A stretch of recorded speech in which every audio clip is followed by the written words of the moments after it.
기념사에서 대체불가 대한민국이라는 비전 인상 깊게 들었고요. 저는 오늘 기념사 말씀하신 내용 중에 지금까지 헤쳐온 세 가지 위기의 파워 중에 중동 전쟁으로 인한 민생 위기에 대해 좀 질문을 드리고 싶습니다. 전쟁이 길어지면서 고유가와 고물가의 걱정이 커지고 있는데요. 종전 협상이 계속되고 있긴 하지만 아직 좀 예측이 어려운 상황인 것 같습니다. 상황이 장기화될 경우에 경제 충격을 완화하기 위해서 어떤 대비책을 준비 중이신지 궁금하고요. 또 호르무즈 해협의 통항 자유 확보와 관련해서 예를 들면 군함의 파견이라든가 이런 구체적 기여도 좀 검토를 하고 계신지 궁금합니다. 이상입니다. 네. 첫 질문부터 엄청 어려운 질문이네요. 네, 감사드립니다. 중동 전쟁은 여러분도 다 아시는 것처럼 그렇게 오늘 내일 쉽게 끝날 것 같지가 않습니다. 휴전 협의를 계속하고는 있지만 지금도 폭격이 이루어지고 서로 보복하겠다고 하고 있습니다. 서로 제시하는 조건들, 원하는 상황들이 달라서 쉽게 최종 결론에 이르기 어려울 거라는 점을 저희는 충분히 감안해야 된다고 판단하고 있습니다. 당연히 이미 상당히 많은 체유시설, 아니면 공항이나 또는 송요항 같은 기반시설이 파괴된 상태이기 때문에 바로 전쟁이 휴전에 이른다고 해도 쉽게 복구되지는 않을 거라고 생각이 됩니다. 상당한 기간이 필요할 거다. 그런 점을 충분히 감안해서 대응 대책을 강구하고 있습니다. 지금 현재 상태에서도 이미 원유 수급은 상당히 많이 수입처 다변화라든지 또는 안정 대책을 취하고 있어서 87% 이상 지금 수급이 정상적으로 이루어지고 있다는 것입니다. 물론 10몇 % 정도 부족한 상태인 건 맞죠. 그러나 그거는 수출 통제로서 충분히 극복해낼 수 있겠다는 생각이 듭니다. 문제는 물가겠죠. 수급 자체는 근본적인 수급이 완전히 부족해지는 심각한 상황은 저희가 충분히 대비할 수 있다고 판단은 되는데, 문제는 이 불안정성 때문에 원유 가격의 정상화, 과거로 돌아가는 건 그리 쉬울 것 같지 않습니다. 이제 고물가에 대한 대응책이 문제인데, 어쨌든 우리로서는 최고 가격제 시행이라든지 또는 비축유 활용이라든지 또는 수입선 다변화에 따른 비용 보전 지원이라든지 등을 통해서 물가 상승 압력을 최소화하려고 노력하고 있습니다.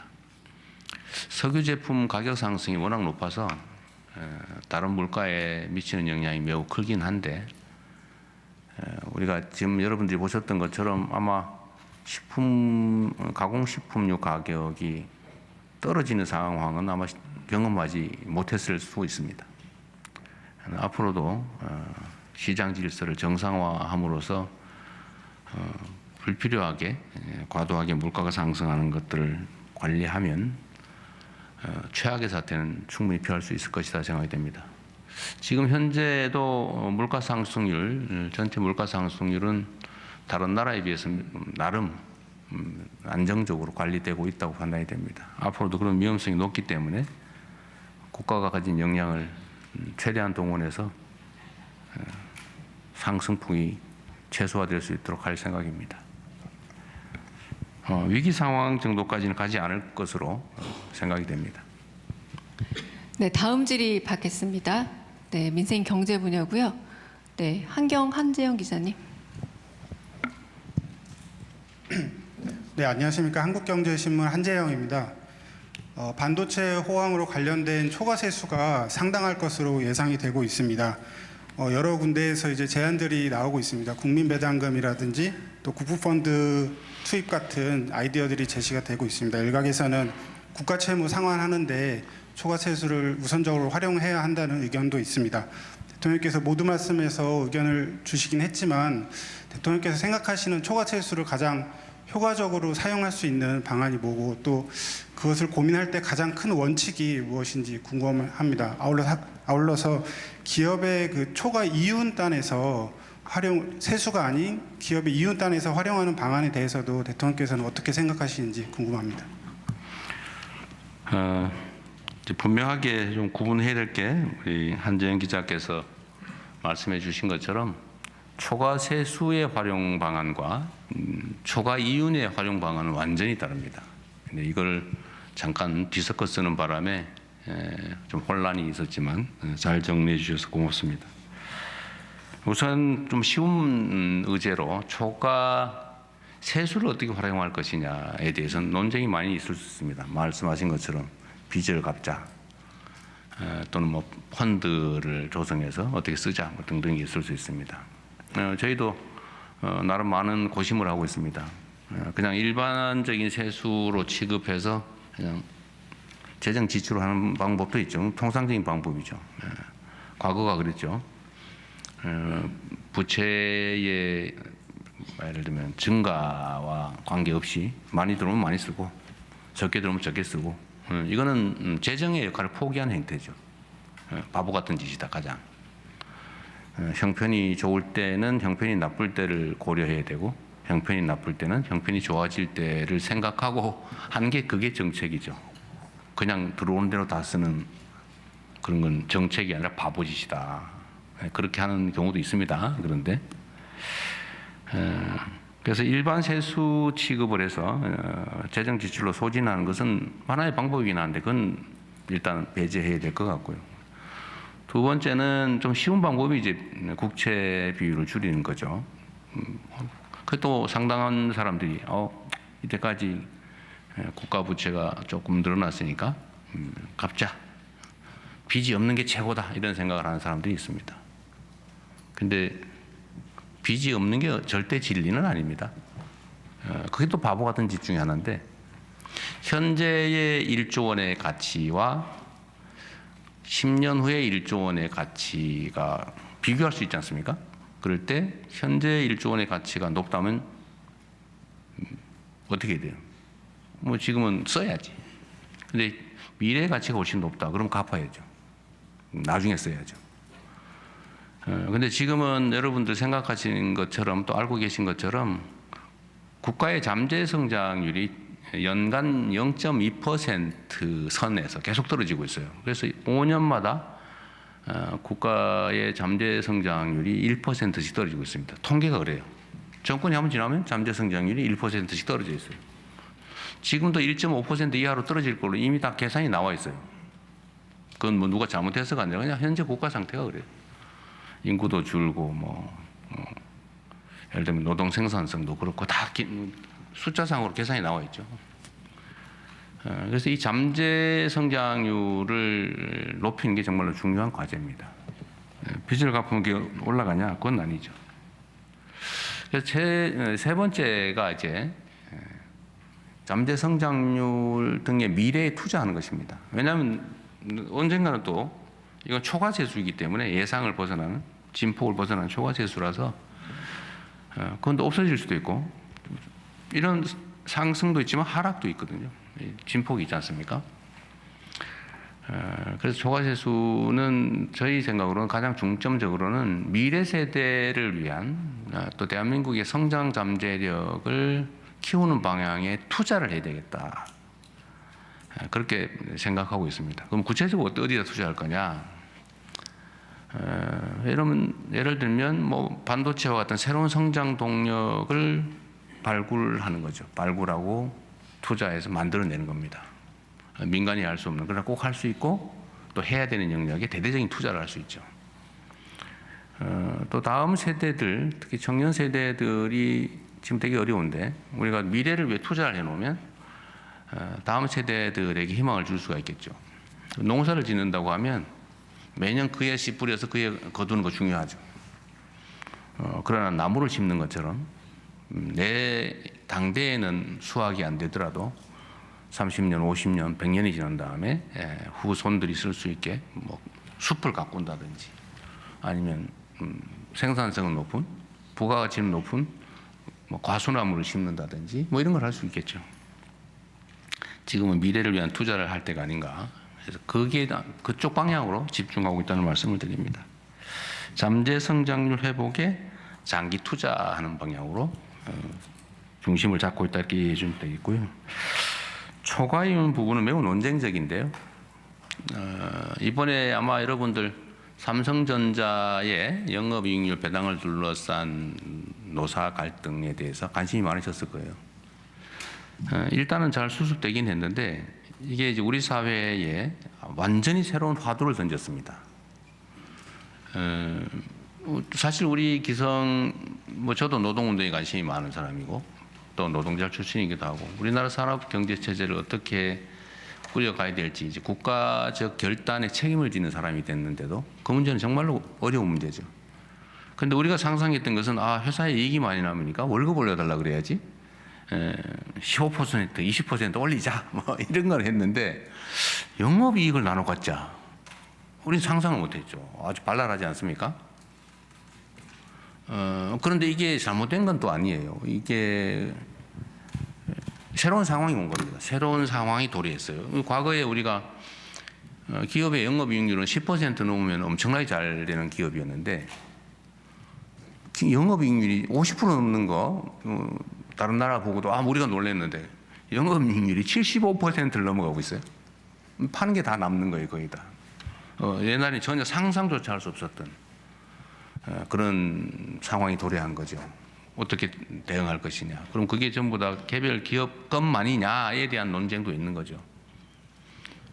노동자들의 기여도 있을 것이고, 뭐 그 회사 투자자들의 목도 있을 것이고, 또 예를 들면 R&D에 대대적으로 투자한 국가의 목도 있을 것이고, 또 어려운 시기에 엄청나게 감세를 해준 지원을 해준 보조금을 지원한 우리 국민들도 있지 않습니까? 그게 사실은 국민들이 내신 거죠. 세금으로 지원해 준 거, 세금 깎아준 거 이런 거. 그런 것만 해도 수십조 이러잖아요.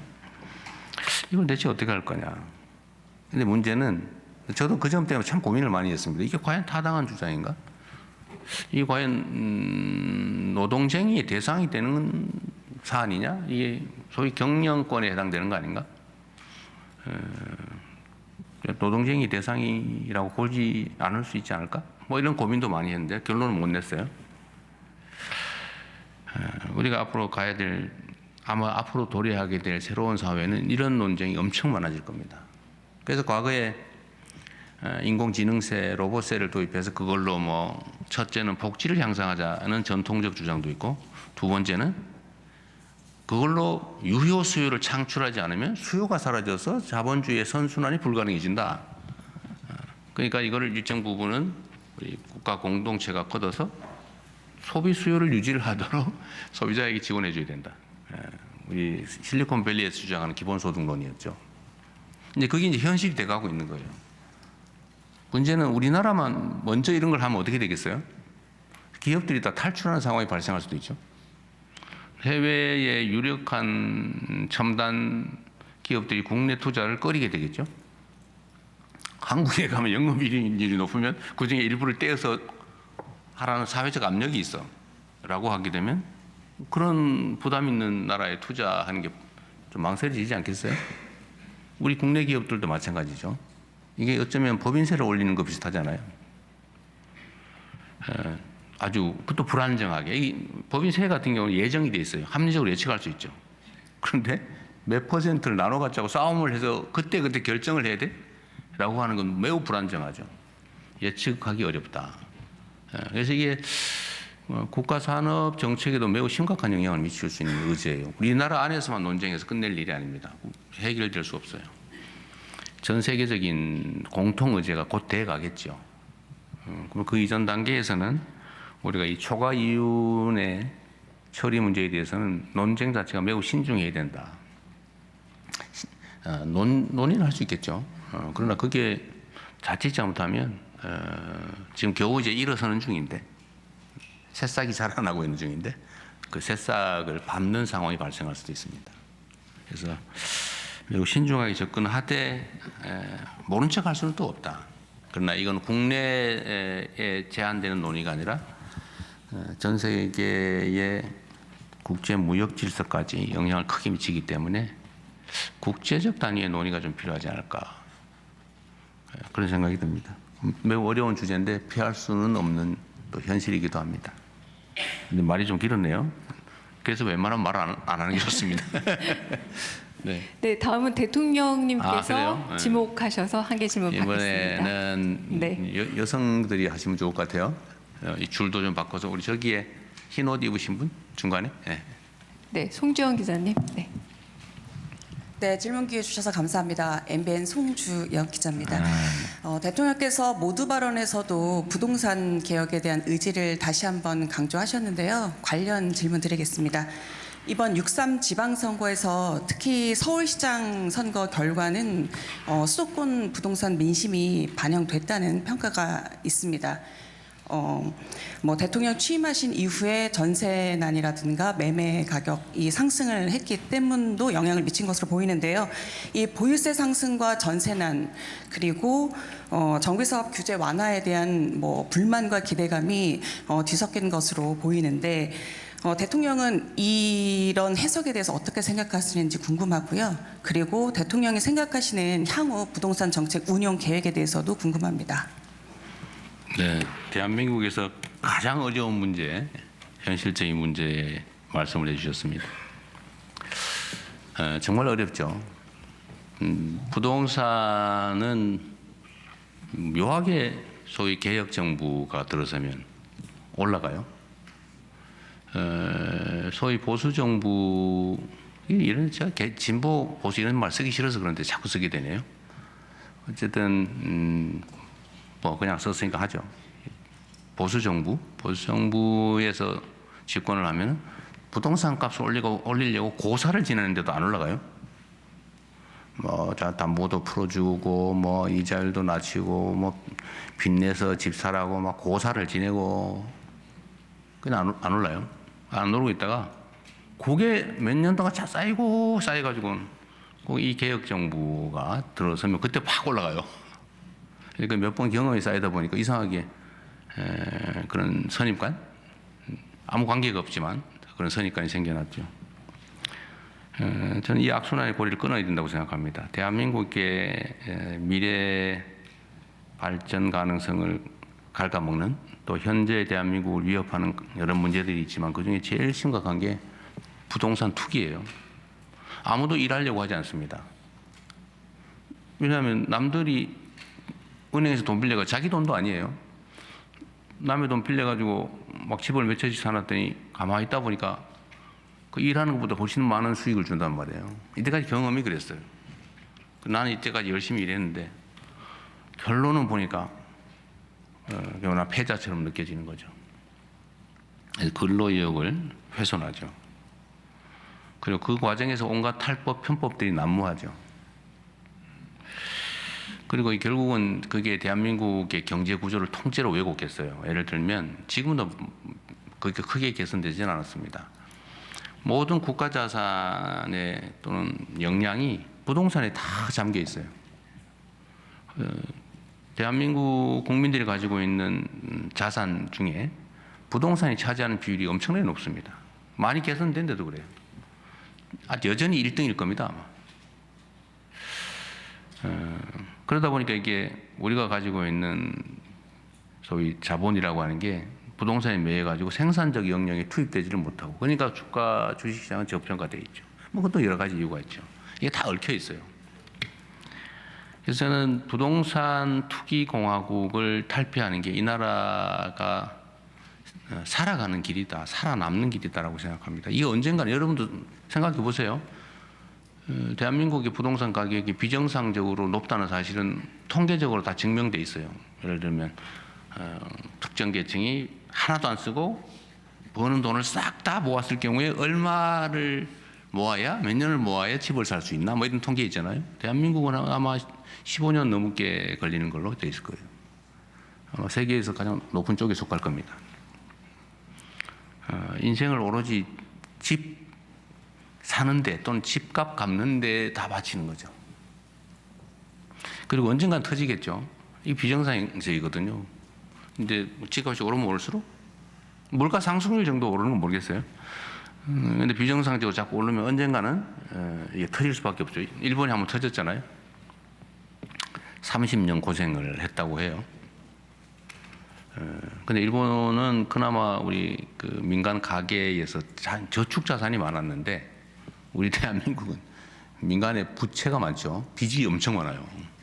터지면 그 터지는 충격이 어떨까 아마 생각해 봐야 됩니다. 우리는 그 생각 안 할 수가 없죠. 수건 돌리기 같은 거죠. 어느 순간에는 폭탄 돌리기. 어느 순간에 터지죠. 해결해야 되겠다. 무슨 수를 써서라도. 그리고 해결할 수 있다. 의지가 있으면.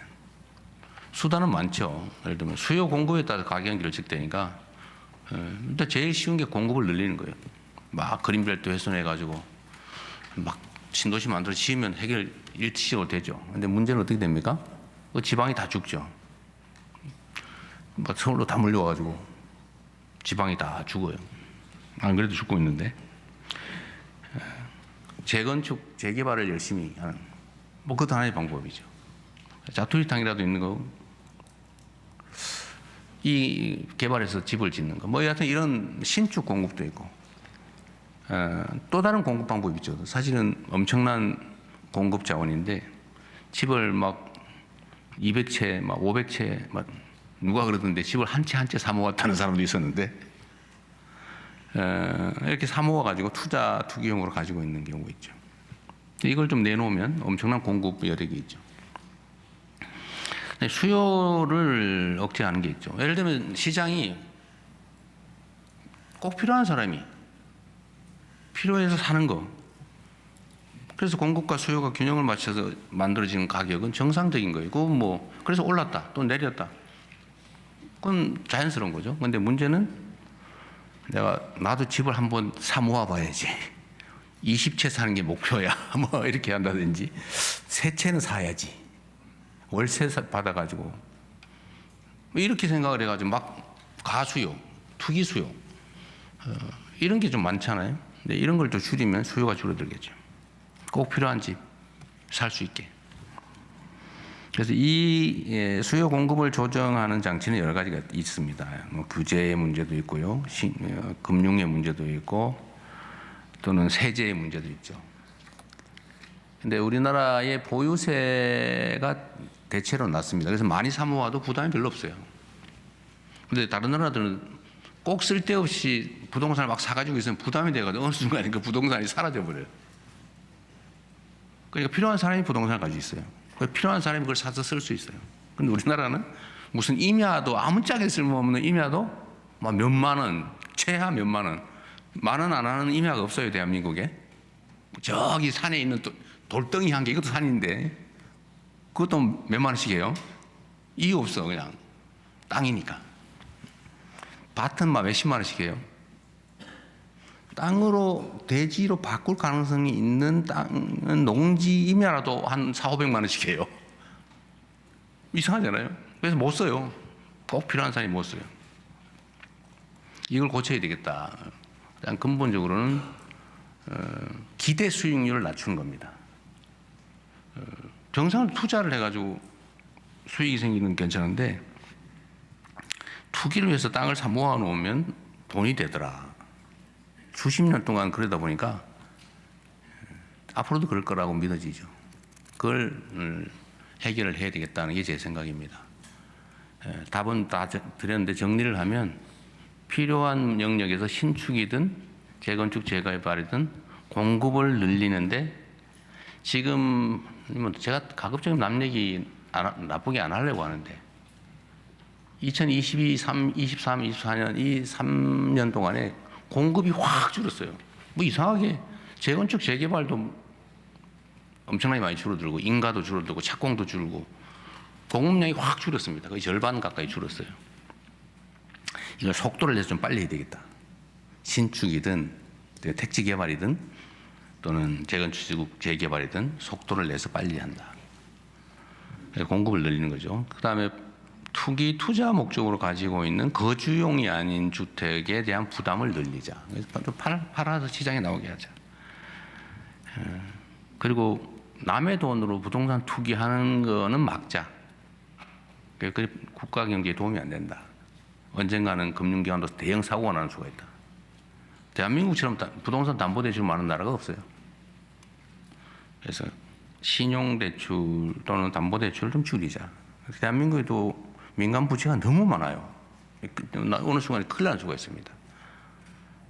2,000조가 뭐 넘어가네 마네 지금 그러고 있어서 1%만 이자가 올라도 난리 나겠죠. 이게 지금 경제 상황을 왜곡하고 있습니다.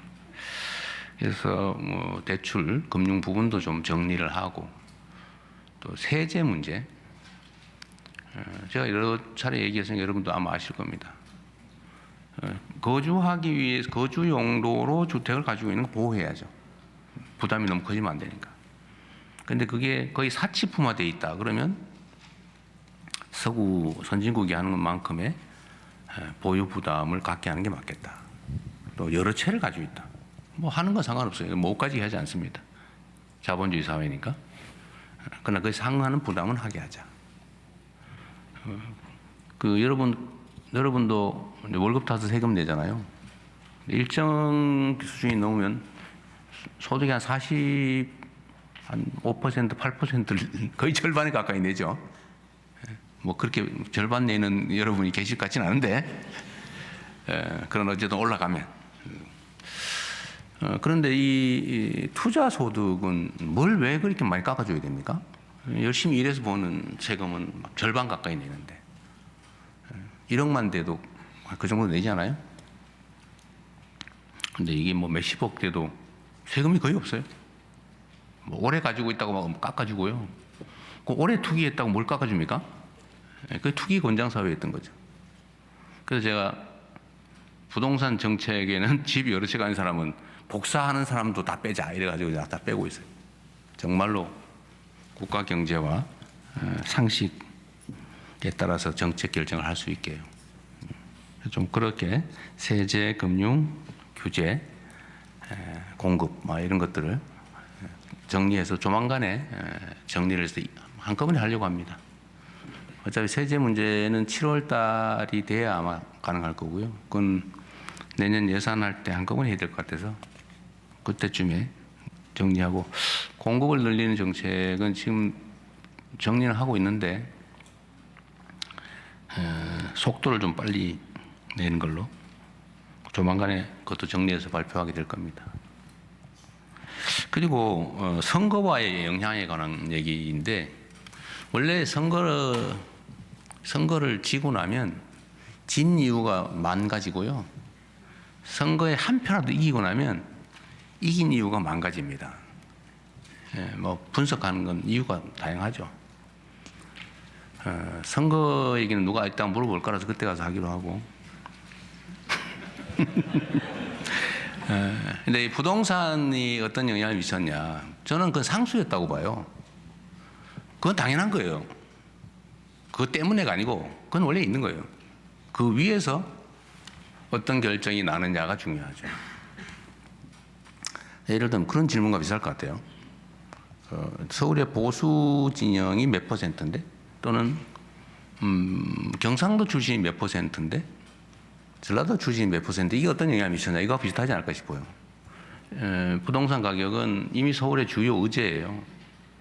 그리고 저는 상승 압력을 나름 잘 막아왔다고 생각합니다. 아마 서울 전역으로 따지면 부동산 정책에 대해서는 언제나 욕을 먹었거든요. 잘한다 20몇 %, 잘못한다 60% 보통은 그런데 부동산 정책에 대해서는 그래도 한 50%는 잘한다 이런 평가를 받을 정도이기 때문에 이게 부동산 가격 때문에 선거에 악영향을, 나쁜 영향을 미쳤다, 좋은 영향을 미쳤다고 따지면 아마 나쁜 영향보다는 좋은 영향이 차라리 더 많지 않았을까 싶어요. 만약에 제가 1월 달부터 소위 말하는 구두 개입을 통해서 이걸 좀 이렇게 눌러놓지 않았으면 엄청나게 폭등했을 거예요. 그러면 폭등한 지역의 사람들이 민주당을 찍냐? 이번에 집값 많이 올랐으니까 찍어야지. 그랬을까? 그건 잘 모르겠어요. 그리고 이 전세난 얘기도 있는데 원래 이 전세라고 하는 게 여러분 아시지만 대한민국에만 있는 거예요. 전 세계에 없어요. 특이한 그 대한민국에만 있는 제도인데 이게 일종의 사금융이죠. 사금융. 금융이에요. 아주 특이한 금융 기법입니다. 근데 이제는 이게 지금 사라져가는 추세예요. 그리고 이게 전세 자금을 빌려서 월세 대신에 전세를 하면 이익인 시대가 있었어요. 여러분 아시죠? 왜냐하면 전세를 월세로 전환할 때 보통 월 2% 이렇게 했습니다. 연으로 따지면 24%였어요. 그게 한 10% 선으로 떨어졌다가 요즘은 한 6, 7% 이렇게 한다고 해요. 전환율이라고 하죠. 근데 은행의 대출은 한 4% 아니 뭐 특히 특례 대출 받으면 3%대 이렇게 되지 않아요? 이게 지금 시장을 왜곡하고 있는 거죠. 결국은 조금씩 사라져가지 않을까 싶어요. 이 전세 대출을 또 많이 해준 게 집값 상승의 주된 원인입니다.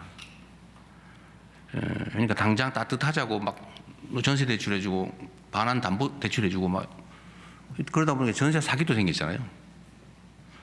집값이 1억인데 전세가 1억 2천이에요. 그걸 1억 2천을 100% 보증을 해주니까 사기꾼들한테 기회가 생긴 거죠. 1억에 집 사가지고 1억 2천에 담보 제공받아가지고 보증받아가지고 1억 2천 받고는 부탈 써가지고 어디 가버리고 이런 거죠.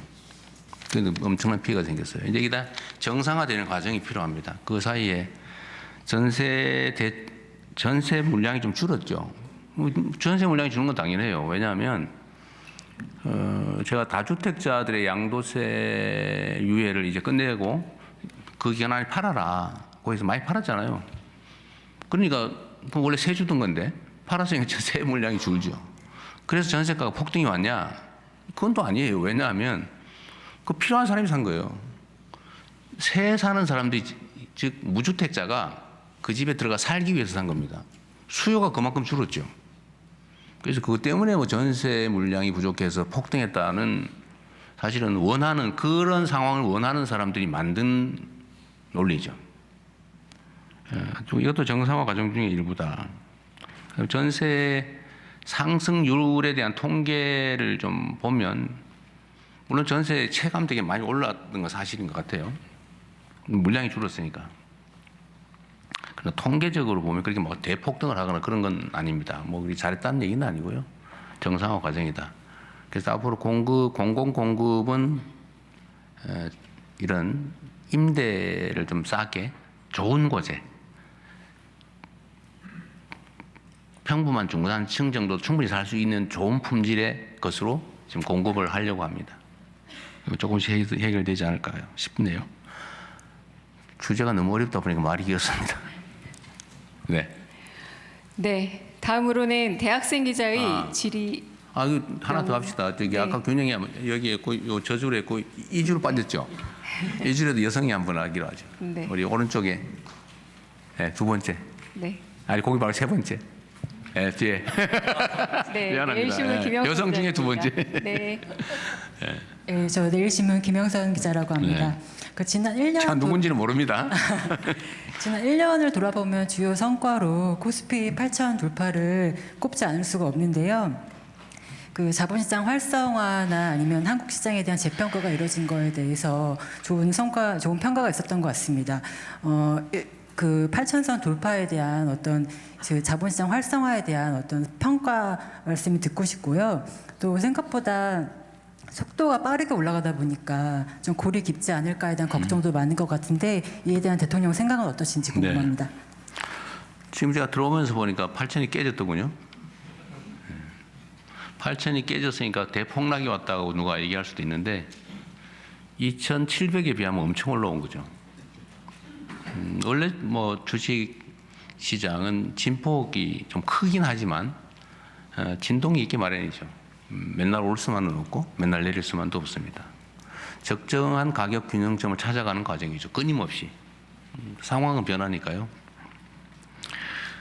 제가 주가지수 5,000 얘기한 건 한 2, 3년 지난 다음 정도를 제가 기대를 하고 자신이 있었는데 이게 지금 6개월 만에 이렇게 돼버렸어요. 그거는 신뢰 때문인 것 같습니다.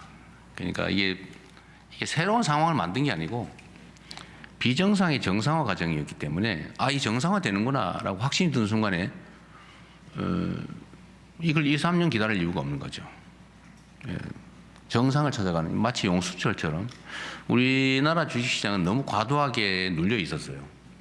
다 아는 것처럼 뭐 PBR이니 PER이니 이런 거 따질 것도 없이 자체는 이상하게 너무 낮았어요. 한 잘해봐야 60% 정도 평가밖에 못 받았다. 잘해봐야. 그 예를 들면 이게 비교를 해봐도 지정학적 불안정, 예를 들면 전쟁이나 이런 위험성, 외교, 군사, 안보적 영역의 불안정 때문이라면 대만을 설명할 수가 없죠.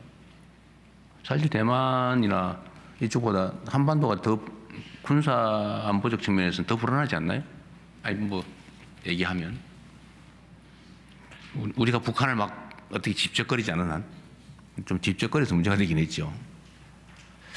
예를 들면 경제 상황은 또 어떠냐? 다 비정상이었어요. 말이 안 되는 상황이었죠. 이거를 정상화한다면 뭐 어느 정도 갈까? 저는 반도체 특수 상황 뭐 이런 거 빼고 그냥 현재 상태에서만 정상화 조치를 통해서 5천을 넘길 수 있다고 봤어요. 그 신뢰를 회복하는 과정. 예를 들면 한반도의 지정학적인 불안정성을 완화하는 거, 국가의 산업 경제 정책을 분명하게 제시하는 거, 예측 가능하게 하는 거, 뭐 시장이 주가 조작이니 이런 거 못하게 만드는 거, 앞으로 하면 혼나는구나라고 생각해서 지난 건 어쩔 수 없지만 앞으로는 최소한 못하게 하는 거.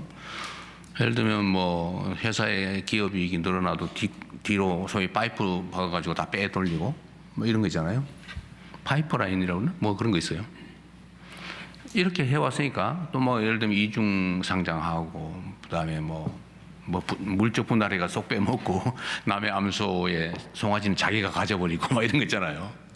근데 이런 비정상적인 것만 정리해도 한 5천 될 거라고 봤죠. 한 5천 그 이상이 될 거다. 한 6, 7천은 될 수 있겠다. 차마 그 말은 못하고 5천 소심하게 이렇게 얘기했던 거죠.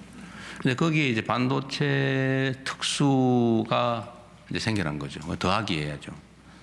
그게 제가 보기엔 한 2, 3천 포인트까지는 되지 않을까, 그 몫이. 그러니까 대충 본대로 돼 가고 있어요. 근데 너무 빨리. 지금 너무 많이 올랐으니까 외환 시장에 영향도 이상하게 미치고 있어요. 주가가 오르는 게 외환 시장에 환율이 오르는 이유가 됐어요. 이상하죠? 원래 반대거든요. 너무 빨리 많이 오르다 보니까 비중이 너무 늘어나가지고 한국물은 예를 들면 몇 %만 가져라고 회사 내 지침이, 펀드 내 지침이 있는데 이게 이만큼 커져버렸어요. 뭐 두세 배 올라버렸어요. 특히 반도체 대형주 중심으로 가지고 있었다면 두세 배가 아니고 대여섯 배 올라버린 거죠. 비중이 2%인데 그게 갑자기 막 10% 돼버린 거예요. 그러면 조정을 해야죠. 밸런스를 맞춰야죠. 그러다 보니까 팔아야죠. 주가가 폭등을 하면 오히려 환율이 올라가는. 또 그거를 엄청난 지금 국내 수출 증가로 사실은 우리 대한민국에 한 번도 겪어보지 못한 엄청난 경상수지 흑자가 생기고 있어요. 엄청납니다. 뭐 상상 이상이에요. 지금 이미 연간 경상 예측 수지를 넘어서 버렸어요. 그러니까 이런 대한민국 이전에는 겪지 못했던 새로운 상황까지 겹쳐서 주가는 생각보다 빨리 올라온 것 같습니다. 그런데 이익 실현도 좀 해야 되고 밸런스 조정도 좀 해야 되고 또 불안한 사람들도 잠시 쉬었다 가야 되는 것도 있고 하지만 아직도 저는 약간 저평가됐다고 생각해요. 아직도. 그다음에 주가는 출렁출렁 하는 거죠. 어느 나라도 이렇게 직선으로 가지 않아요. 반드시 흔들리면서 갑니다. 주가는 불안의 벽을 타고 오르다가 확신에서 무너진다. 뭐 그런 얘기도 있어요. 그래도 이거 제 오늘 하는 말을 무슨 매매를 결정하는 참고자료로 쓰지 말기 바랍니다. 그리고 또 하나 좋은 측면은 우리가 잘 못 느끼는 건데 주가 상승의 이익을 누가 받냐. 대형주, 반도체주, 잘 나가는 주식 가진 사람만 득받냐? 그건 아니죠. 모든 국민들이 혜택을 보고 있어요. 이게 뭔 소리냐 하실 수 있는데 가장 직접적으로 표현하면 국민연금이 엄청나게 늘어났습니다. 그래서 대충 계산해도 고관련도가 뭐 24년 늘어났다는 언론 보도도 있더군요. 그건 계산할 때마다 다 틀려요. 그러나 수십 년 늘어난 건 맞는 것 같습니다. 그래서 고갈에 대한 걱정을 하는 우리 젊은 청년 세대들의 걱정이 조금 줄어들었죠. 그래서 요새 국민연금 구조개혁에 대한 얘기가 좀 들어갔어요. 매우 다행스러운 거죠. 종전의 국민연금의 구조개혁 얘기는 누가 더 손해볼 거냐라는 얘기였어요. 손해를 누가 부담할 거냐. 그러니까 그 국민연금 얘기할 때마다 표가 떨어져요. 그래서 다 아무도, 누구도 해야 되는 일이지만 아무도 말하지 않는 거죠. 피하는 거죠. 왜냐하면 연금 개혁하고 그 정권이 유지된 나라가 없다고 할 정도예요. 해야 되긴 한데 하면 엄청난 정치적 타격이 와요. 누가 손해를 보거든요. 누가 손해를 부담할 거냐. 근데 그 얘기를 우리가 상당 기간은 안 해도 되게 된 건 참 대한민국 전체를 위해서 바람직한 일이기도 하고 이재명 정권을 위해서도 매우 다행스러운 일이죠. 정말 어려운 의제였는데 국민연금의 평가 가액이 올라가는 건 매우 다행스러운 일입니다. 정상화되어 가는 중이에요. 대한민국의 비정상의 정상화의 한 부분이다. 가장 극적인 부분이기도 하죠.